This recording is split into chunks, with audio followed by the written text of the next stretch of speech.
Good morning, y'all. Oh my goodness.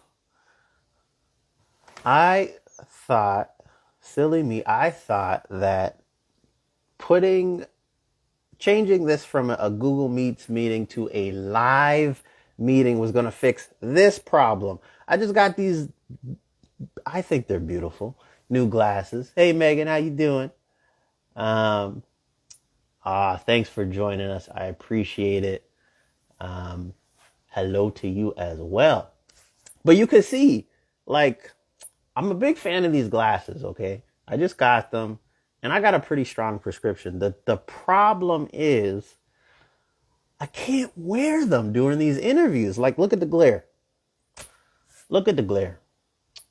It's just unbearable. I can't I, you can't even see my eyes cuz that glare is crazy.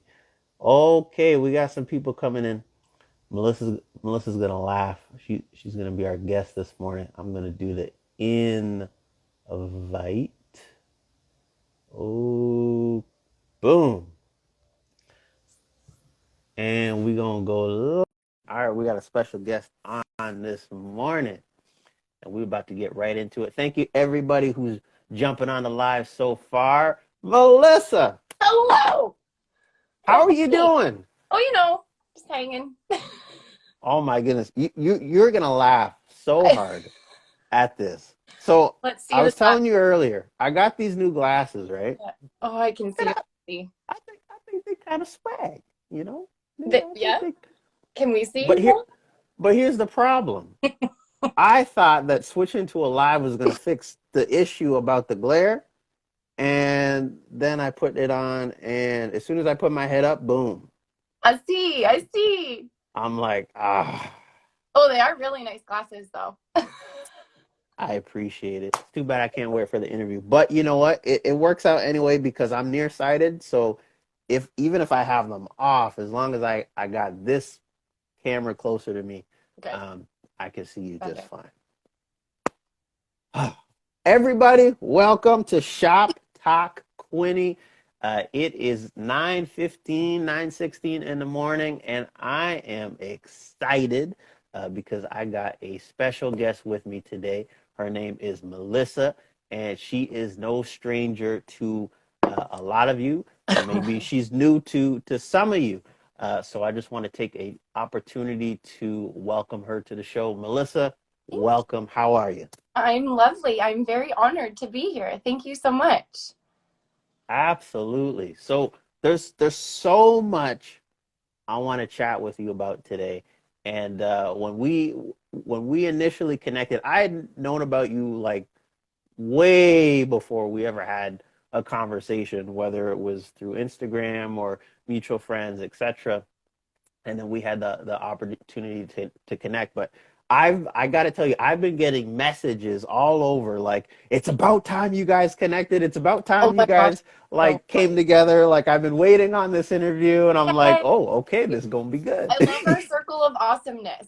There's so many amazing people for sure. Yeah, I'm excited. I don't know why it's actually taken so long either. I remember watching the video that Nick had done, and you did all this like cool kick and stuff, and I'm like, hey, first of all, I need to meet that guy. Second of all, I want to do cool shit like that.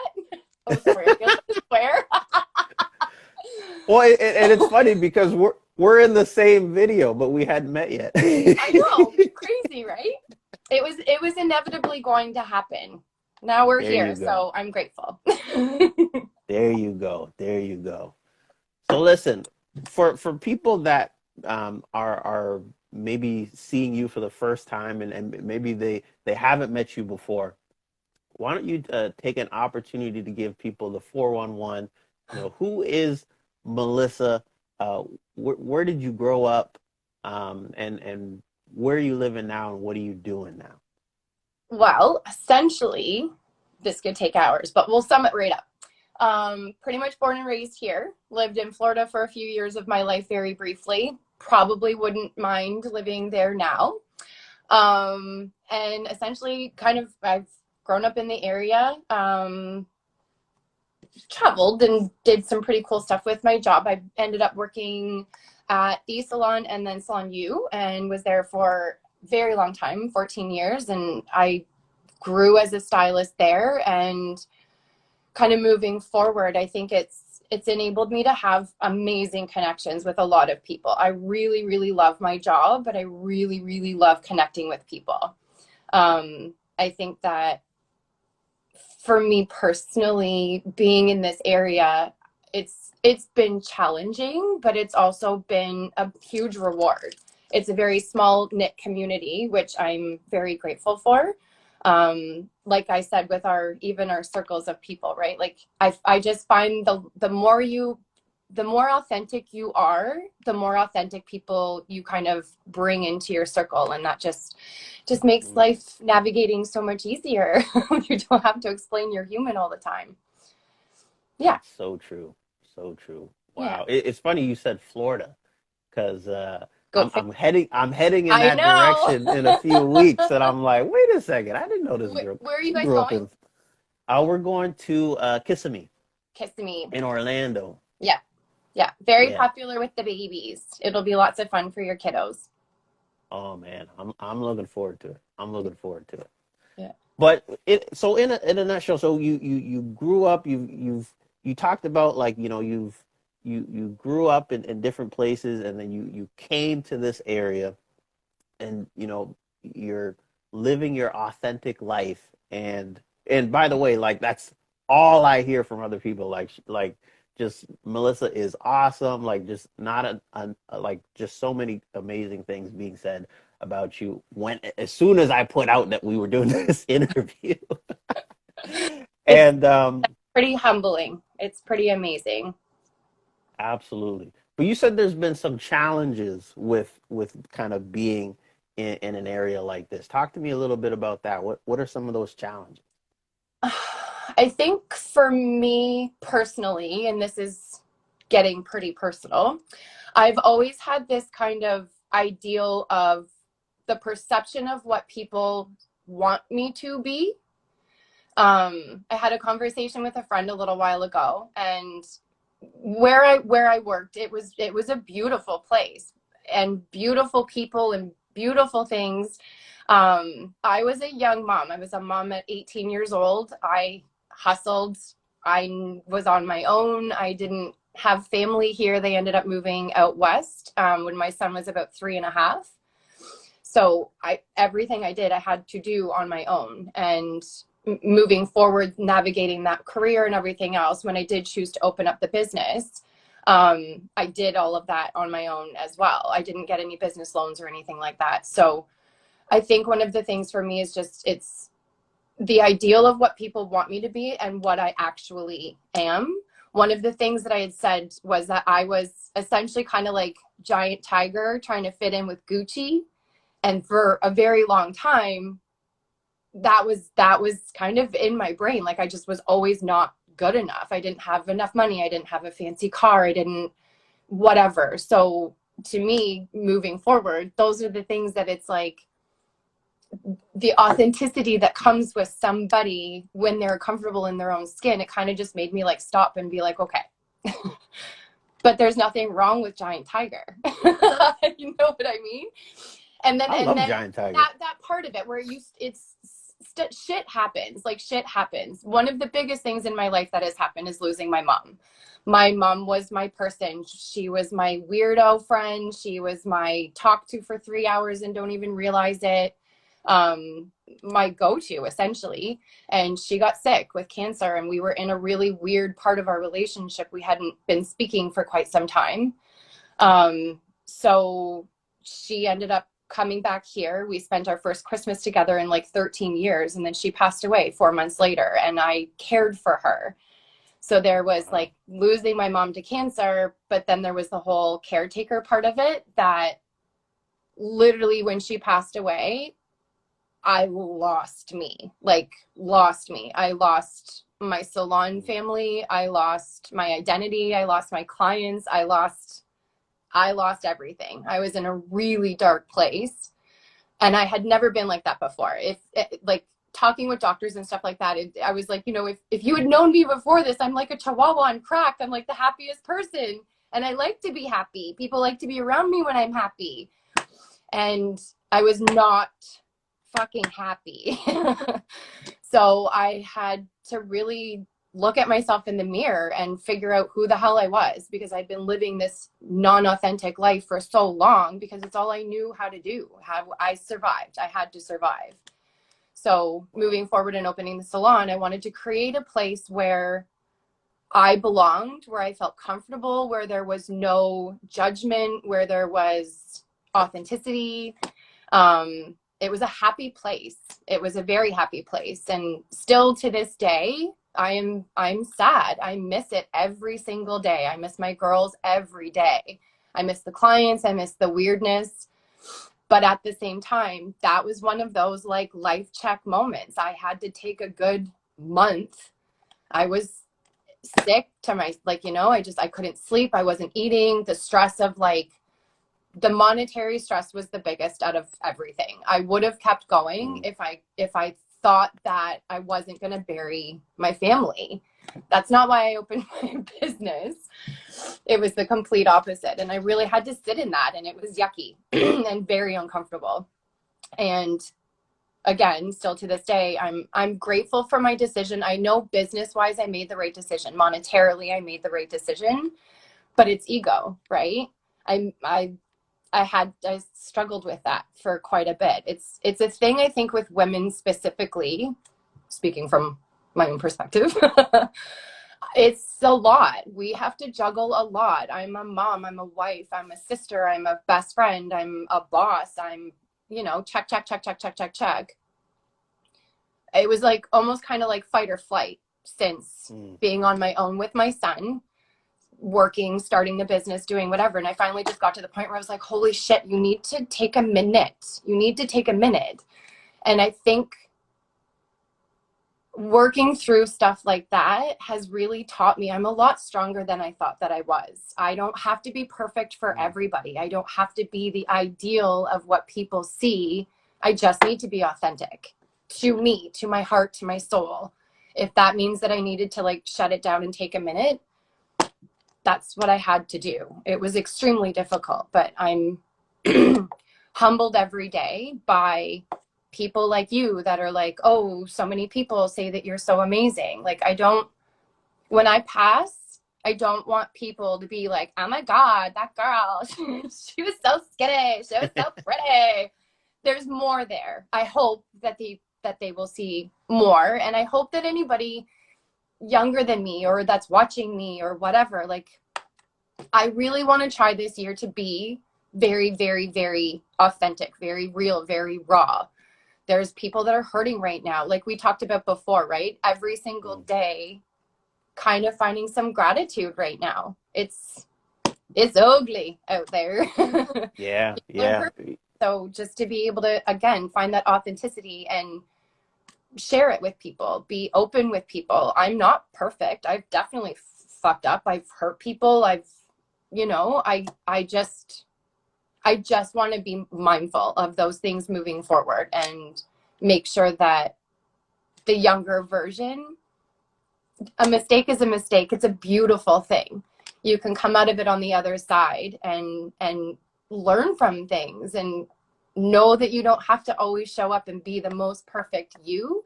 Just show up somehow. Totally agree. Totally agree. Thank you very much for sharing that, by the way, Melissa. Like that, very, very. I'm grateful that you felt that you could share that, and we're here for all of it because it's these type of conversations that I find really, really help to impact and change lives because it's not foo-foo, it's not fluff. Like this is real life stuff that's happening. Yeah. And I want to go to something that you said because I think this is going to help a lot of people. Like you said that you had lived so long kind of like being in that, Gucci lane versus the giant tiger. Yeah. And, and then, it's like you have these realizations like, oh, wow, I've been kind of living in a shell of myself. I need to like get back to being me and being my authentic self. So then the question that comes to my mind, I think this is going to help a lot of people, and I know it's going to be different for everybody, but what does that now look like for you? Like when you approach day to day, like what is being your authentic self? What does that look like? I mean, every day isn't like the perfect day, but I think giving myself a bit more grace. I'm, and anybody that knows me, I'm not a morning girl. I like my sleep. I'm getting up, and I have an app on my phone that I have been extremely engaged with. It's kind of like a daily check-in. It's a daily gratitude, like we talked about before, trying to live within that gratitude. If there's a mantra or of whatever that looks like, a picture that you need to look at or something like that, but it's making me check in with myself.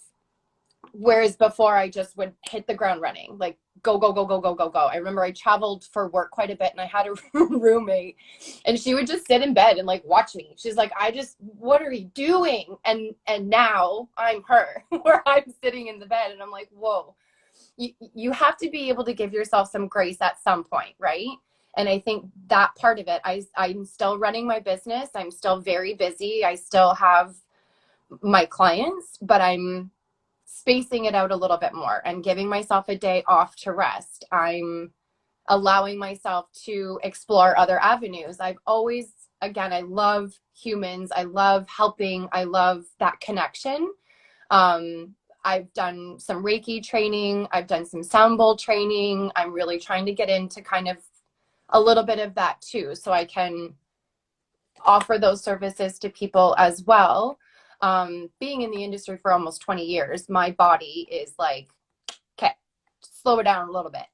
So on days where I'm really busy, I can feel it. My hands are quite bad. I have arthritis and all of the things you could possibly imagine. So that part of it, I want to be able to do my job for longer. So if I can kind of spread it out a little bit, that works a little bit better. But I think one of my main things is checking in, and it sounds so stupid and so easy, but I'm not a creature of habit. I don't do the same thing every day all the time. I know people that get up and meditate for like 2 hours every day, and I'm mind blown by it. I'm good for like 10-15 minutes, and I'm getting better, but there is something to be said with that constant daily check-in and a reminder. Like sometimes I actually need to have a conversation in the mirror with myself and tell myself it's okay, or whatever's going to happen today is going to happen. You can find some gratitude within that. You can find some calm within that. I think, again, just giving myself some grace. I've never done that before in my life. Yeah, So yeah. it's a big That's deal. that's so important. Like it's funny too because it's so I think it's so relevant to like what a lot of entrepreneurs have experienced over the last 24 months. And I Total remember, burnout. oh yeah, like I remember somebody saying this, like they said like if you don't declare a finish line, meaning like you don't declare a time where you're gonna like, you know what, I'm just gonna like check out of what I'm doing over here and like check in with myself and like actually be intentional about kind of setting that time where you're just like taking time away. He's like, if you don't set that finish line, like declare that finish line, your body will. And Yep. when your body does it, it's Then you're like in you might trouble. not come back because it's like Then you're in trouble. Yep. then And it's a essentially, real hit. yeah. And essentially that was what was happening with the salon, with the business. Like, again, it's the pandemic period. We were fine. We were great. And then it was the up and down, the back and forth. And it wasn't just like the monetary part of it. It was the emotional part of it. My girls were affected by it too, right? I didn't make my decision for just myself. And I think that's it's the quiet stuff, right? Like I don't feel the need to put all of the things out there, but there was a lot of decisions that went into that, selfishly and unselfishly. And then again, where I say that, and like, what is the word selfish? Is it ugly, or is it kind of like compassionate? Depends on how you look at it and how you go at it, right? People, I love how you said that. well, and Keep people going. say like, oh, she failed. She failed. She didn't make it.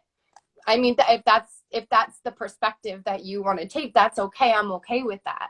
I won like the second I put the key in the door the very first day. Like if you had told my 18-year-old self, you're going to own an incorporation one day, I would have laughed. See, just like that. But I did it. I don't know how, but we did it. And it was amazing. And I have to give myself credit for that alone. Right. And I think a lot of entrepreneurs are like, I have to make this work and I have to do this and I'm going to put everything into it. And I mean, kudos to them. But at the end of the day, A, what are you taking away from it? B, is it giving you what your intention was when you had your first initial idea of the business? And what does your health look like? I mean, I'm 41 and I had issues happening. And again, those aren't the things that everybody's going to talk about, but we're here, so let's talk about it.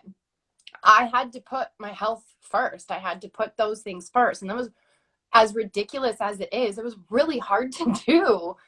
Again, I'm like a chihuahua on crack. I go, go, go, go, go, go, go. And all of a sudden it was like, yeah, but you can't. Like, you actually can't, Melissa. This is going to be very bad for you. Well, Okay. it's that pride thing that you said too. Like, and I've experienced it 150%. myself. Like, you get to a point where it's like you have that. I always say it like this. Like, I have the audacity to believe that like everything that whether I can control it or not is dependent on me. And if I don't do something, then that means it's quote unquote going to fail, which is a complete utter lie. Dun, dun, dun. I'm curious what you think of this concept though, because you talked about perspective, like, and this is like something that I've really kind of come to realize, and I'm striving to like actually believe it in the day to day, even like micro stuff that I do.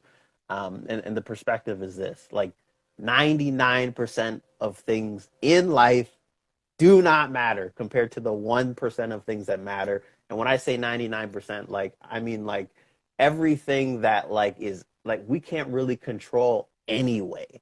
You know, we think we can, but we can't. And then the 1%'s like, you know, like family, loved ones, like the real stuff that actually matters, right? And I think the challenge and the problem that we face as entrepreneurs is we'll often find ourselves putting our business in that 1%. Which is crazy. Like it's literally crazy. It's mind blowing. So one of this is a silly story too, but there was a woman that spoke to me probably about 4 or 5 years ago because I was kind of mulling the idea over of this business. And she's like, have you ever heard the story of Colonel Sanders? KFC guy? 65 years old. So he had like 2 or 3 failed marriages, a couple failed businesses, was not doing very well, and decided to start cooking chicken. He handed it out to his friends. The friends really liked it. They started doing more. And within a matter of 3 years, he was KFC, 65 years old. You never have to stop trying. You never have to give up. You never have the end. So I closed a business. I'm probably going to open another one. I might even open another one. I'm going to be a better business owner every single time because my failures haven't become rock weights on my ideal of what everything can be. Yeah, they're not your identity. They're not. You're not defined by your goddamn mistakes or your failures or whatever words you want to use. To me, those are the building blocks to keep going. You'll do it better next time. And I mean, even if you don't, fuck it.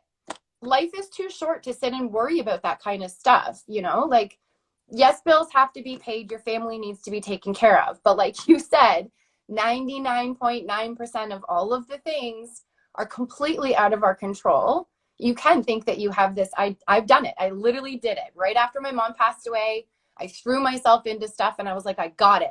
I got it. I'm going to be okay. And the world is like, sweetheart, you're going to have to deal with that one way or another. So again, I tried, I failed. I tried, I failed. I tried, I failed. I'm going to keep trying. I'm probably going to fail, but I'm still going to keep trying. Yeah, it's I absolutely love this because it's like I think we just put so much like unwarranted pressure on ourselves. Absolutely. Like it's just not, and it's not sustainable. It's really not. Like I would rather, I love this concept floating around. Like I would rather make less money and have joy and happiness than make a Absolutely. lot of money and be completely miserable. Like I Yeah. really believe that. Yeah. And I think that that was a huge switch for me, right? Because it was like giant tiger, giant tiger, giant tiger. I gotta get to Gucci. I gotta get to Gucci. And then I'm like, yeah, I like my giant tiger. Like my shoes still fit. My outfit's still kind of cute. I can wig it. I can figure it out. But it is. It's a beautiful thing to be able to give some grace in there.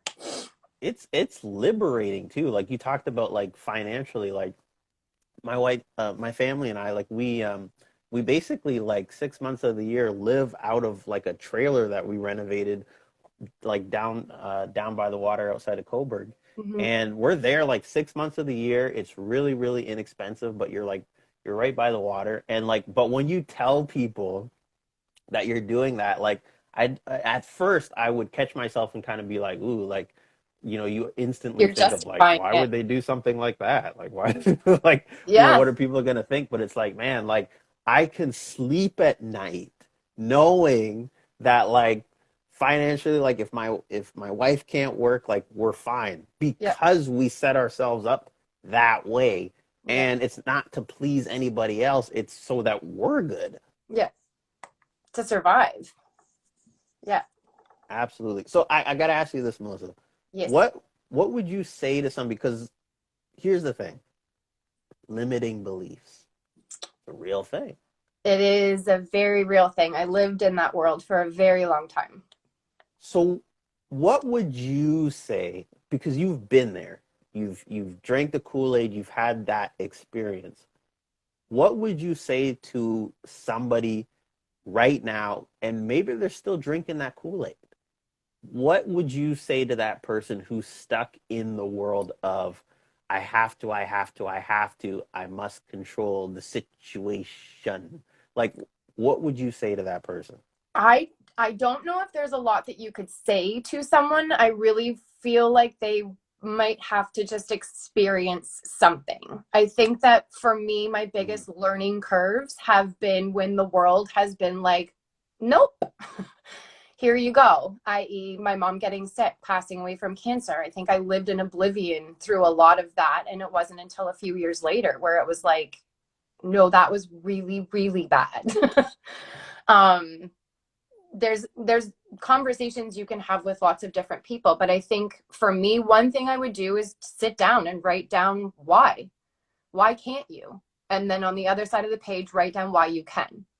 And maybe mm, those lists will be the same in length, maybe the other will be a little bit shorter, but at the end of the day, when you talk to someone who's elderly, who could be in the last years of their life, they do not sit and talk about the, oh my God, my house, and oh my God, my this. They talk about the authenticity of life, their relationships, their connections, that kind of stuff.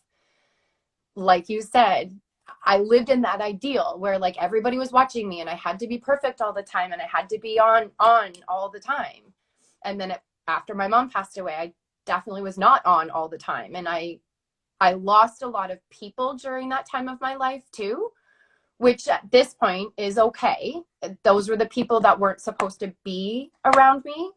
But it was also that ideal of living in that world with them. Like I've really been a big believer recently that you are very much like the people that you keep. If you are surrounded mm, by uplifting, forward thinking, non-judgmental humans, you're going to start to be more gentle with yourself. You're going to start to see their authenticity and you're going to love it so much that you're going to want some too.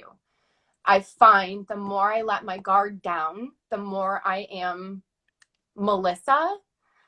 I've had amazing humans come into my life and we have these beautiful conversations where it's just so real because I don't have my guard up. I don't, like, if you want real, you have to be real. If you want raw, you have to be raw. You can't just expect those things from people when you're like hiding in a corner. You got to give it mm. to them. And I think the more even if it scares me, even if it makes me feel sick, even if I'm like, oh, fuck this, like they're not going to like me anymore. Oh my God, they're not going to come to me to get their hair done anymore. Maybe I said the wrong thing. Maybe I did. It is what it is. Again, I'm not perfect. I don't claim to be. I might have before. But at this point, I just want to learn. I want to be around cool people. I want to be more authentic in whatever that looks like. And I think that again, where 99% of the stuff it's not tangible. It's not, like take my desk, take my whatever, take my shoes, some, not all, but but it's that part of it, right, where you really don't have control. And I think the more you kind of let go into that ideal of just show me. I ask all the time, what am I supposed to be doing? Show me what I need to see. Bring into my life what needs to come. And then I kind of have to navigate that. But to anybody Yeah. that's sitting there, should have, would have, could have, just fucking do it. Just do it. Whatever that looks like to you, jump in. Swim a little. If it's yucky, get back out. It's okay. You can try again. Yeah, yeah. That's such great advice. It's funny too, like I notice this and I wonder what your thoughts are on this, Melissa. I've noticed the more transparent you are in talking about your story with others and without without guilt, without shame, like just saying like, hey, this is a real thing that like happened to me that I experienced, but you share it like in an encouraging way. I find that like 9 times out of 10, the person you're sharing with is then going to reciprocate something they probably would not have shared if you had not have done that. And then it opens up the conversation to normalize Yeah. like, hey, it's okay to have these conversations. Yeah, it's one of the things essentially that happened with me over the last little while was a woman who I just, this whole put her on a pedestal. And then there were some pretty raw conversations. And I was like, I mean, shit, she's just like me. We're not perfect. We're not whatever, like I have bad days. I've had a lot of people ask, like, are you ever sad? Do you ever get mad? Do you ever whatever? Because again, generally I live a pretty happy life. I like it better there. But no, I definitely have bad days. I mean, after my mom passed away, and again, this is just, I felt awful. They had diagnosed me with PTSD, severe anxiety, and depression. And I started to laugh. And he was like, Melissa, honey, this is really not that funny. And I'm like, I mean, again, but like Chihuahua, crack, happy, all the time, all the things. And then I had my first PTSD episode, and it was, whoa. Like it rocked me. I was on the ground for a whole day. I was supposed to go to a friend's wedding in BC, and I was paralyzed, literally. I couldn't move. I didn't know what was happening. It was awful. I could cry even just talking about it. My goodness. But those are the things, right? People don't see me and be like, oh, she's in a puddle on the ground, right? I think sharing that stuff with people is so important. I struggle. I have anxiety. I get really nervous in certain situations. Like I used to work on stage. I was in front of like 500 people and everybody's like, you're so good. And I'm like, no idea. I'm soaked. I got sweat dripping in all the places that it shouldn't be. But I'm also one of those people that in my brain, I'm kind of just like, okay, do it. Just try. What's the worst that can happen? I mean, if I fell on stage or I stumbled my words, like it happened, but I got better every time.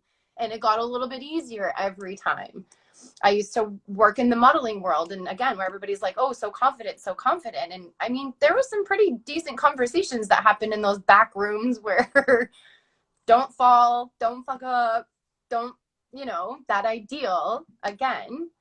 But it has to come down to you being your authentic self at the end of the day, whatever that looks like. Purple, blue, ugly, whatever. And I think after said diagnosis, I was like, I mean, like you guys can say that, but I'll be fine. Like my mom just died. I'm kind of broken, but I'll be fine. And still to this day, like no, it's forever. It follows me forever. I had a pretty doozy, I think it was the second or third lockdown. The third lockdown. Just kind of looked at my husband and I was like, this one's not going to be good. I'm going to need a minute. And I know better now what those feelings are, so I can control them a little bit better. I can give myself grace and be like, nope, I can't actually life today. I need a minute. I'm not okay. And I never, ever, ever would have done that before. I just would have worked through it. I think one of my biggest sayings back in the day, fake it till you make it. If you feel like shit, just put on more makeup, higher heels. You're good. No, sister, you're not good. Take a minute, hug yourself, love yourself, have a bath, have a cry, call your friend, call me. I got you. But take your minute. You deserve it. And it'll make you feel better after. Love that. Love it. Take a minute. Take a minute. I listen. I could talk with you for hours about this stuff. I have actually no idea what time it is, but I can't leave without asking this one question. Okay. This was a fan question. Oh my God. I know. Okay, go. I was asked to ask you about a certain situation at a David's bridal shop, I think. Yeah. With a friend of yours. With this cute little redhead that I know, that also a lot of people know. Yeah, she's the best. So, again, we can just share. It's fine. It's fine. So, this was for my wedding, and we had drove up to Toronto. I had an audition in the morning, and then we were going to pick up the girls' dresses.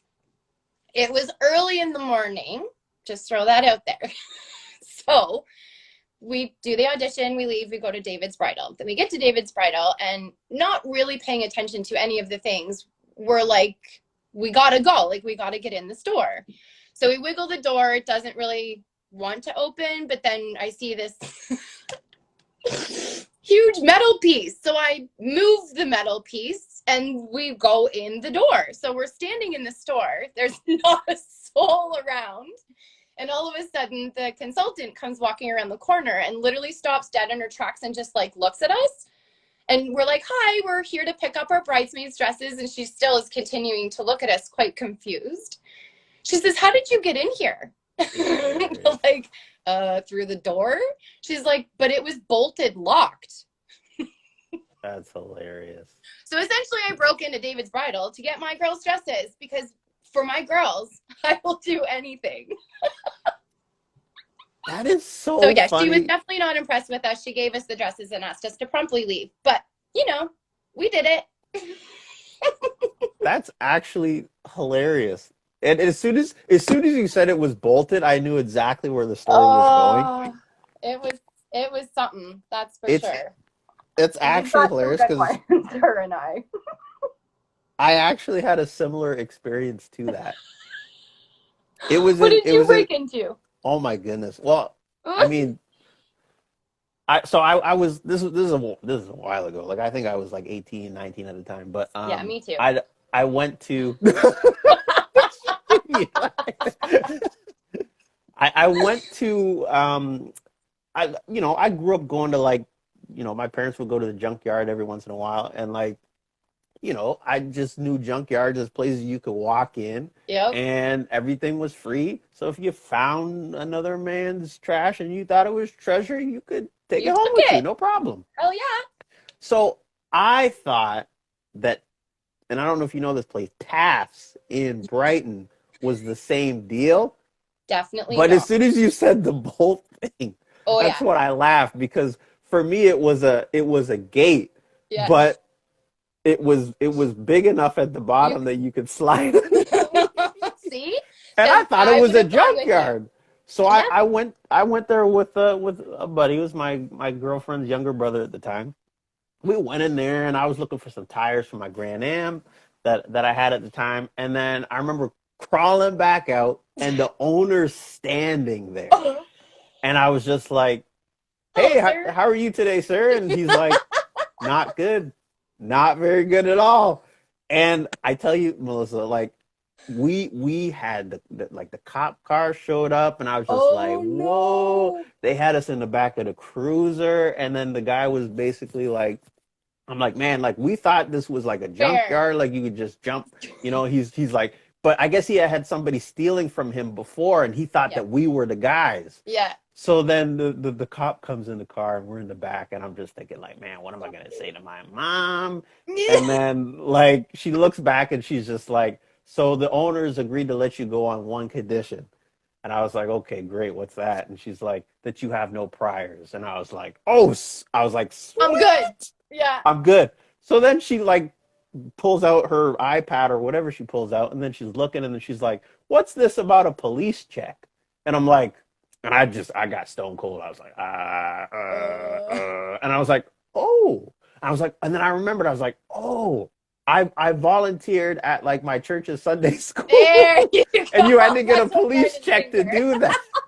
So then I told her, she's like, oh, okay, well, you're free to go. And I was like, Thank you. Thank you. Promise I won't be back.